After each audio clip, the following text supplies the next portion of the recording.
Hi, I'm Tim. Welcome to Watchbox, and thanks for logging on. If you love this watch, email me, tmosso@thewatchbox.com. It's in the description below. It is your purchase and pricing email question line for buying this or any watch you see on any Watchbox platform. Please reach out to me directly. Email tmosso@thewatchbox.com for pricing. Today, we're discussing a German-made watch hailing from Frankfurt, created by Sinn Bezel, and this is the 105 STSA. In 2020, it marked a new compact introduction to the catalog, a versatile sports watch with durable Sinn construction that can wear on a smaller wrist. So the timepiece is stainless steel, media blasted, with a tegmented bezel that has then been hard black coated. So effectively, it's a 1200 Vickers core with a multi-thousand Vickers hard black coating. The idea being, with a hard substrate, the underlying metal cannot collapse when impacted, causing the top super hard coating to crack. As a result, you have a hard coating on a hard base, the bezel almost indestructible, and I can definitely note indelible, as I have owned Sinn watches with this treatment, and it looks great even after years of daily driving. So this is a compact Sinn watch, being 41 millimeters in diameter, only 12.1 millimeters thick from lug tip to lug tip. It's 47.5 millimeters. And if we add the end links to the bracelet, then the total distance across the wrist is 52.5 millimeters, and it has a 20 millimeter spacing between the lugs.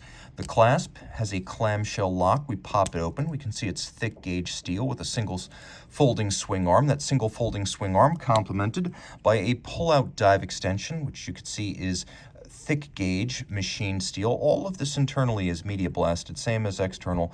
There are 3 pairs of divots drilled through the clasp, allowing you to use your strap tool to change the anchoring point of the bracelet and the clasp to fine-tune the fit. Sinn's bracelets use hex screws rather than conventional flatheads because they can take more torque for greater security while resisting the tendency to strip that you find with flathead screws. So that's why those are used. Throwing the watch on my wrist, I'll make 2 notes. First, my wrist is 16 centimeters circumference, and I can wear this well. I believe on the bracelet, you could wear this watch on a wrist as small as 15 centimeters circumference. If you were to put it on an accessory strap, it would be a little bit narrower across the wrist. It could wear on a wrist as small as 14 centimeters circumference. You can see it's nice and flat. It will fit underneath the cuff. No issues whatsoever right there. Take a quick look down the barrel. You can see those lugs proper and nowhere near the edge of my wrist. The end links flare out a bit, but the lugs are well short on each side. Taking a quick look, you can see everything's media blasted. That's appealing to me because if media blasted surfaces need to be refinished when they go back to the factory, they just get reblasted.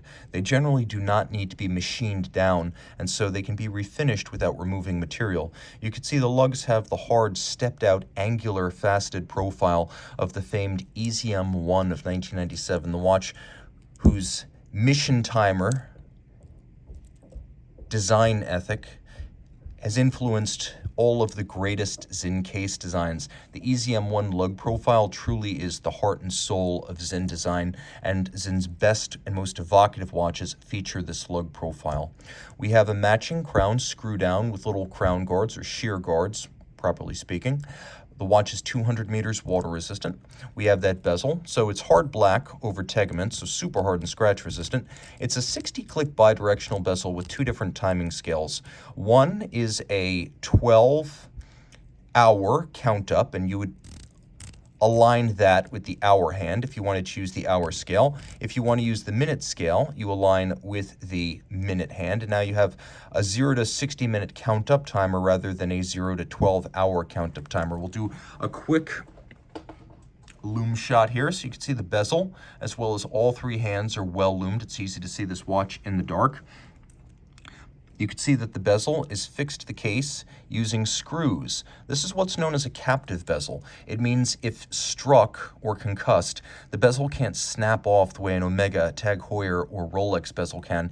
You have to remove the screws first before you can remove the bezel. It's a very solid system. Very few brands use it, mostly Sinn and Breitling and a handful of boutique independents. This is a very robust bezel construction. The detent of the 60 click is chunky and satisfying. You will be pleased. We have on this dial lozenge-shaped hands and lozenge-shaped indices. You can actually see that the luminescent swell of the seconds hand is almost a perfect match for one individual index. So there's a lot of design parallelism here. There's also cleanliness, as a vertical column represents both the day and the date, and it is a bilingual calendar, English and then the watch's native language, German. As you can see, made in Germany, Sinn, based out of Frankfurt, Germany, the financial capital of continental Europe. So you have a quick set system for the date, and then you have a second quick set system for that bilingual day. The watch does include hacking or stop seconds, so you can stop the watch and set it to a reference time to the second. The dial base is matte black, like the rest of the watch, subdued to resist glare. Despite being a 200-meter water-resistant watch, we do have a display case back, under which you can see a Sellita SW220. It is a bidirectional automatic winder with a 4 Hz beat rate, 26 joules, a 38-hour power reserve, the double quick set, and the hacking seconds. It's delivered in top grade. And then it is finished in-house by Sinn with their custom rotor and an in-house adjustment. You can see a combination of mechanically applied but handsome finishing elements. These are very high-grade movements. Adjusted by Sinn, they generally keep chronometer grade time as well. Reach out to Team Mosso at thewatchbox.com for purchase and pricing details.